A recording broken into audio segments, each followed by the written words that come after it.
Bonjour à toutes, bonjour à tous, j'espère que vous allez tous très bien, très heureux de vous retrouver aujourd'hui pour une nouvelle vidéo d'avant-match. On va donc parler de cette rencontre qui arrive très rapidement puisque ce sera ce samedi 15 h à Geoffroy Guichard, Saint-Étienne contre le Paris FC, la deuxième rencontre donc de suite à Saint-Étienne.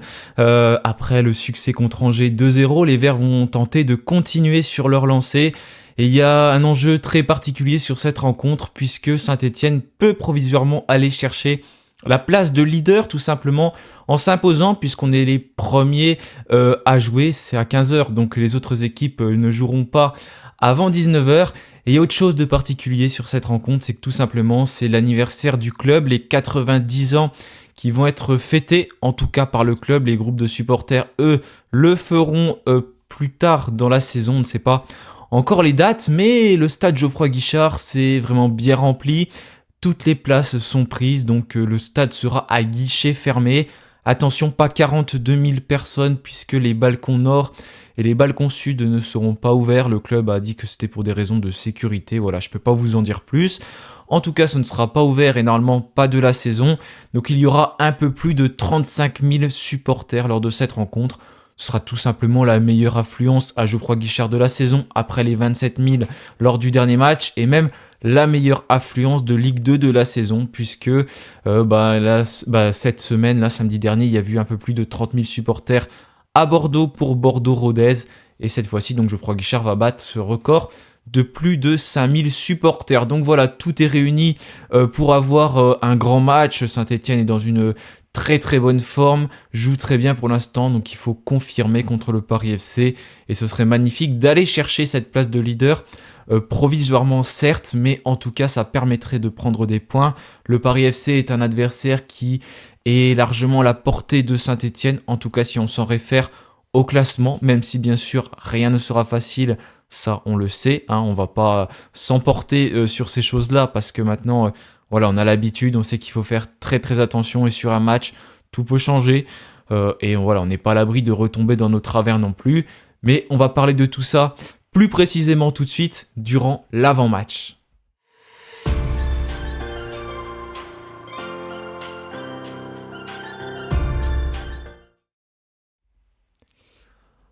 Alors voilà, déjà on va commencer avec cette petite diapo là, puisque c'est la 13e journée de Ligue 2. Donc un tiers du championnat est joué maintenant, donc on avance malgré tout dans ce championnat. Les journées qui avancent, il faut mieux être bien classé qu'être derrière, et pour l'instant Saint-Étienne est très bien. On va revoir le classement, mais on a grappillé pas mal de places, puisqu'on est désormais dauphin de Laval, et ça fait plaisir d'être sur ce podium de Ligue 2. Donc ce match 15 h arbitré par Antoine Valnet, donc voilà, un arbitre qui n'a pas énormément d'expérience, qui a débuté la saison passée, mais qui va arbitrer les 90 ans de Saint-Étienne. Au niveau des blessures, des suspensions, Laurent Batles s'est présenté en conférence de presse. Malheureusement, Gauthier Larsonneur sera une nouvelle fois absent, lui qui était touché au niveau de l'épaule. Ils attendent des examens complémentaires pour savoir vraiment la durée d'indisponibilité. Mais ce sera une nouvelle fois Étienne Green au cage. Dylan Batubinsika, c'est pareil, ne sera pas présent, tout comme Ibrahim Awadji qui a rechuté. Batubinsika, c'est les ischio-jambiers justement. Batles en a parlé en conférence de presse. Juste avant, je vais revenir quand même sur une prolongation, parce que ça c'est une bonne nouvelle pour Saint-Étienne. Mathis Amougou, jeune milieu de terrain de la génération 2006, un milieu de terrain très prometteur, qui a tout simplement prolongé son contrat cette semaine sous le maillot vert jusqu'en 2026. Donc c'est très bien, c'est un jeune espoir qui joue régulièrement avec l'équipe de France. Voilà, il fait partie d'une génération assez forte, c'est un des plus grands espoirs du centre de formation stéphanois en ce moment et c'est très très bien d'avoir pu le prolonger. Donc ça c'est une bonne nouvelle pour les Verts. On l'avait vu quelques minutes durant les matchs amicaux, il avait été vraiment, vraiment bon, j'avais bien apprécié ce qu'il avait fait cet été. Après, il y a eu quelques rechutes, quelques blessures. Et là, il va peut-être refaire des groupes cette saison, on espère en tout cas, avec les pros. Mais pour l'instant, en tout cas, il a déjà prolongé son contrat. Donc ça, c'est très bien pour Saint-Étienne. Justement, le point de Batles en conférence de presse. Donc ça, c'était d'après Evect. Gauthier Larsonneur a été voir pour un deuxième avis chirurgical. On attend la réponse sur les cas Dylan Batubinsika et Ibrahim Awadji. Les nouvelles ne sont pas bonnes, donc voilà, je vous disais le forfait de ces deux joueurs. Je m'en suis référé à ça. Il faudra attendre après Pau au plus tôt. On va voir comment ça évolue. Stéphane Diarra et Dylan Chambaud reviennent. Thomas Monconduit s'est entraîné ce matin. On n'a pas eu plus de soucis que ça après. Voilà, Monconduit était rentré en fin de match. Il a été sorti durant le temps additionnel, touché au niveau d'un mollet ou d'une cuisse. Il avait pris un coup. Et apparemment, c'est pas plus grave que ça. Mais en tout cas, on a 2 retours qui font plaisir. Stéphane Diarra et Dylan Chambaud déjà qui seront présents normalement pour cette rencontre. En tout cas, le coach pourra faire les choix de les sélectionner. Et Batou Binsika et Wadji, voilà, il a apporté un peu plus de précision. Il y a toujours un temps de latence pour le diagnostic lorsqu'on se blesse. Il faut attendre avant de faire les IRM et les échographies. Et pour Dylan, ce sont les ischios qui sont touchés et Ibrahima Wadji, c'est l'adducteur. Wadji qui était déjà absent depuis longtemps, touché au niveau d'une cheville. Et malheureusement, maintenant, c'est au niveau de l'adducteur. Donc on sait que quand les joueurs ne jouent pas pendant un certain temps, il peut y avoir un risque de rechute. C'était le cas pour Wadji. Au niveau d'un autre endroit, mais c'est parce que de toute façon, quand on ne bouge plus assez, qu'on ne fait plus de sport comme ils ont l'habitude de faire, il peut y avoir des retombées ailleurs. Là, je ne sais pas vraiment comment ça s'est passé. Mais en tout cas, voilà, malheureusement, Wadji, il ne sera pas présent. On n'a pas l'occasion de le voir assez. C'est dommage parce que je pense qu'il pourrait y avoir une bonne association entre Wadji et Sissoko, notamment devant. Il y a des joueurs sous menace également. Ils sont 4, donc il n'y a personne de rajouté par rapport à la dernière fois. Denis Sapias, c'est son dernier match. Après Saint-Etienne jouera contre Auxerre le 11 novembre. Donc Denis Sapias, s'il prend un carton jaune, il sera suspendu et ce sera pour le match de Coupe de France parce que j'en ai pas parlé. Mais il y a eu la Coupe de France qui a été tirée ce début de semaine. Ce mercredi, Saint-Etienne a tiré Bourg-en-Bresse. Donc Bourg-en-Bresse qui est actuellement en National 2, qui était en National l'année dernière et qui était en Ligue 2 il n'y a pas si longtemps que ça. Un club qui aurait d'ailleurs pu descendre encore plus bas en National 3. À cause de la DNCG, mais finalement ils sont bien en National 2, ils sont bien classés parce que pour l'instant ils sont premiers de ce classement, donc voilà pour le tirage au sort, donc ce sera le week-end d'après la rencontre contre Auxerre, donc aux alentours du 18 novembre, je ne sais pas exactement la date, mais ce sera voilà, durant ce week-end-là, il y aura une trêve internationale et du coup on va jouer en Coupe de France, donc au moins il n'y aura pas de coupure pour les Verts, donc si un de ces 4 joueurs prend un carton jaune, ce sera en Coupe de France qui sont suspendus. Batou Binsika n'est pas dans le groupe, donc les matchs passent, voilà. Lamine Fomba, il lui reste 2 matchs aussi, tout comme Léo Petro. Voilà, donc je pense de toute façon que la plupart ne joueront pas en Coupe de France, hein, notamment Léo Petro. Pia, ce sera terminé normalement s'il ne prend pas de carton là. Et Fomba, voilà, c'est des joueurs qui ne joueront certainement pas. Laurent Batles va faire tourner, peut-être laisser la place aux jeunes, peut-être Mathis Amougou notamment. Mais voilà, s'il faut prendre un carton jaune, c'est plutôt sur cette rencontre-là, plutôt que sur celle d'après contre la JOCR, comme voilà, c'est la Coupe de France et que Laurent Batles va certainement faire tourner.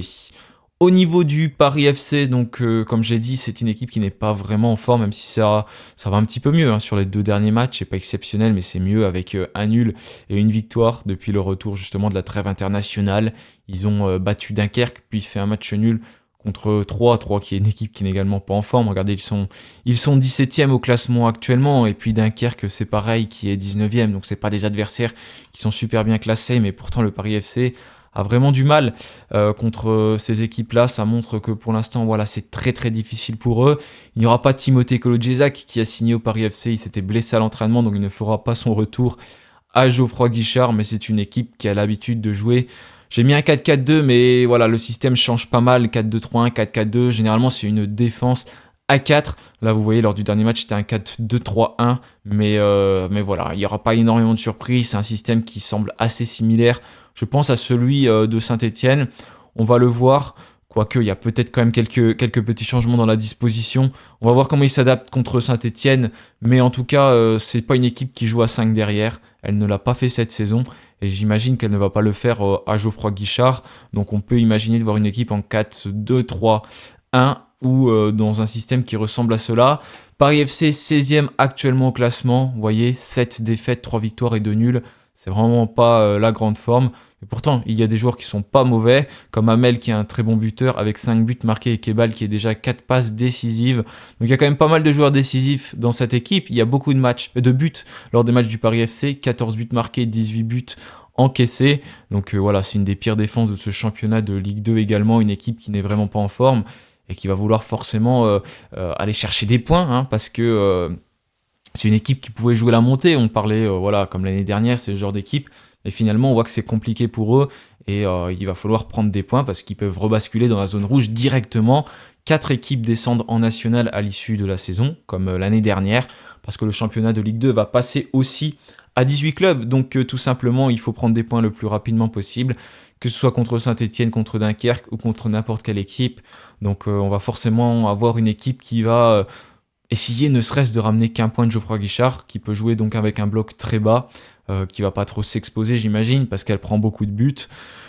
Et voilà, ça peut être un match qui peut être difficile. Je pense qu'il va falloir réussir à casser ce bloc du Paris FC assez rapidement, parce que plus les minutes vont passer, plus ils vont reculer, plus ça va être difficile et on va s'exposer à un danger, à un potentiel contre. Mais voilà, c'est à nous de mettre tout simplement les arguments nécessaires. On a Geoffroy Guichard, on est chez nous à domicile pour les 90 ans du club, devant énormément de supporters. Donc tout simplement aller faire le job à la maison pour empocher ces 3 points et continuer sur notre série qui est vraiment incroyable. En ce moment, Saint-Etienne qui n'a pas pris de but depuis 6 matchs, la seule équipe en Ligue 2 dans ce cas-là. On le doit tout simplement à une bonne défense, à une équipe qui est beaucoup plus compacte, beaucoup plus soudée qu'auparavant, qui maîtrise plus son jeu, qui fait moins d'erreurs techniques. Forcément, ça aide. Un bon gardien aussi. On a eu Gauthier Larsonneur qui était impérial sur les 5 matchs. Et on a également Etienne Green qui a fait un super match pas contre le Paris FC, contre Angers. J'espère que ce sera pareil contre le Paris FC. Et tout simplement qui va espérer confirmer, parce que c'est sûr que Etienne Green, du coup, sera titulaire. Donc on espère revoir un grand gardien et poursuivre cette série incroyable et enchaîner avec un 7e match sans prendre de but. Et là, on battrait un record. J'ai pas regardé les statistiques. La dernière fois qu'on avait fait 6 clean sheets consécutifs, c'était c'était en 2016-2017. C'était donc en Ligue 1, entre mars et avril. Et là, si on passe à 7, j'ai pas regardé la statistique, mais à mon avis, on peut remonter très très très loin dans le temps pour avoir une telle statistique. Donc voilà, il faut faire ça pour les 90 ans du club. C'est l'objectif. On est tout simplement aussi sur une incroyable série de 10 matchs sans défaite. On n'a pas perdu tout simplement depuis la 2e journée. On avait mal commencé contre Grenoble, puis contre Rodez. Et depuis ce 12 août dernier, tout simplement, ça va beaucoup mieux pour Saint-Etienne, qui ne perd plus et qui engrange des points. Au départ, le jeu n'était pas forcément flamboyant, mais là, depuis 2 matchs, Saint-Etienne qui joue beaucoup mieux. Et franchement, il faut s'appuyer sur ce match référence contre Angers, qui était vraiment le match référence de Saint-Etienne. On a été très bon, on a tout simplement mis en danger cette équipe, et qui a été très bonne aussi. Donc ça montre que voilà, on avait un bon état d'esprit, un bon niveau de jeu, et ça avait donné une partie beaucoup plus plaisante contre 2 équipes qui étaient en confiance. Et voilà, on avait eu des grands joueurs, beaucoup d'absents, mais les joueurs qui étaient présents sur le terrain ont vraiment répondu présent et ont permis à Saint-Etienne de réaliser une très très grande rencontre, tout simplement. Et un Ibrahim Sissoko qui a une nouvelle fois été buteur sur un corner tiré par Mathieu Cafaro et qui a donc marqué son 8e but de la saison. Et regardez, je voulais réagir un peu là-dessus au niveau des passeurs décisifs. On n'en a pas énormément. Regardez, si on revient sur le Paris FC par exemple, ils en ont beaucoup des passeurs décisifs, contrairement à nous, où c'est Mathieu Cafaro avec 2 passes qui est pour l'instant premier. Il y a eu beaucoup de pénaltys marqués depuis ce début de saison-là, et du coup, ça fait qu'il n'y a pas beaucoup de passeurs décisifs. Et là, on arrive plus à marquer dans le jeu, on s'appuie moins sur ces pénaltys et c'est très bien. On a encore réussi à marquer 2 buts, tout simplement. Même contre Laval, on n'a pas marqué sur pénalty parce que ce but qui a été marqué par Sissoko, c'est un magnifique enchaînement avec une très belle passe dans la profondeur de Denis Sapia. Et là, ces 2 buts marqués, c'est un corner. Donc je préfère un corner qu'un pénalty parce qu'on n'arrivait plus à marquer sur corner. On s'est imposé dans les airs. Et puis ce magnifique but de Léo Petro également du pied droit qui a dribblé la défense adverse. Et qui a réussi à marquer. Donc ça fait plaisir de marquer ce style de but-là, ce qui nous manquait, et on voit qu'on est plus en confiance, tout simplement. Et ça, c'est très très bon pour la suite. Justement, je vais parler de ma composition. Ma composition, en fait, voilà, il n'y a pas beaucoup de changements. Comment voulez-vous que je fasse des changements après ce magnifique match contre Angers? Ça a très bien marché, même s'il y a des retours. Diarra, par exemple, je ne peux pas le mettre titulaire vu comment ça a fonctionné contre Angers, et je préfère qu'il rentre en cours de match, parce que voilà, il revient juste de blessure, c'est pas la peine de le remettre d'entrée quand tout le monde est à une intensité optimale. Il faut mieux le faire rentrer en seconde mi-temps pour faire la différence. Et voilà, forcément, je raligne ce 4-3-3, et c'est vraisemblablement ce que va faire Laurent Batles. Je n'imagine pas énormément de changements sur cette rencontre. De mon côté, du coup, je mettrai Green au cage, Apia, Briançon, Nadé, Petro. Avec Fomba, Tardieu, Bouchouari, Rivera, Sissoko, Cafaro, je pense que j'ai pas beaucoup à me justifier. Une équipe qui fonctionne, on la garde, j'ai envie de dire. Tous les joueurs sont présents pour cette rencontre sur le terrain, donc j'imagine que ça va rester comme ça, qu'il ne va pas y avoir beaucoup d'évolution. Dites-moi vous si vous verrez des changements. J'ai pas forcément vu de joueurs qui sont passés à côté de leur match lors de la dernière rencontre contre Angers. On s'appuyait sur une équipe solide. Donc voilà. Pour moi, il n'y aura pas de modification dans le 11 de départ de Laurent Batles. Et je le vois bien poursuivre avec ce 4-3-3 là. Pas de grands changements donc. Et voilà, l'objectif enchaîné, aller chercher cette place de leader. C'est tout ce qu'on attend, tout simplement. Passer leader de ce championnat et passer provisoirement devant Laval qui jouera à 19 h. Donc ça, c'est un match qu'on va surveiller, comme l'ensemble des matchs de cette nouvelle journée de Ligue 2. On n'a vu que des résultats favorables la semaine dernière et nous, on a été aussi très bons. Donc ça nous a permis de remonter au classement et de passer devant la plupart de nos concurrents. Il faudrait poursuivre contre le Paris FC et voilà, enchaîner une nouvelle victoire côté stéphanois, un nouveau clean sheet et poursuivre cette série qui pourrait être potentiellement de 11 matchs sans défaite. C'est pareil, je pense qu'il faut remonter à loin pour avoir une telle série côté stéphanois. Voilà, je vous remercie à tous d'avoir suivi cette vidéo. On se retrouvera pour le débrief. Je pourrai pas faire de live pour cette rencontre. Le débrief, je sais pas si je pourrai le sortir dans la foulée ou le dimanche, mais de toute façon, vous inquiétez pas. Il sortira durant le week-end. Je vous souhaite à tous, en tout cas, un bon week-end pour l'instant. Faites attention avec les orages, la tempête. Je sais pas où vous habitez, mais il y a beaucoup de vent, beaucoup de pluie en ce moment. C'est pas forcément un temps très agréable en France. Donc prenez soin de vous, faites très très attention. Et puis voilà, c'est la bonne occasion pour rester chez soi, pour regarder le match de Saint-Etienne dans les meilleures conditions. Donc un match qui sera diffusé sur Beansport. Merci à tous en tout cas pour votre fidélité. Je vous souhaite une bonne soirée, un bon week-end et bien sûr, allez les Verts. Salut à tous.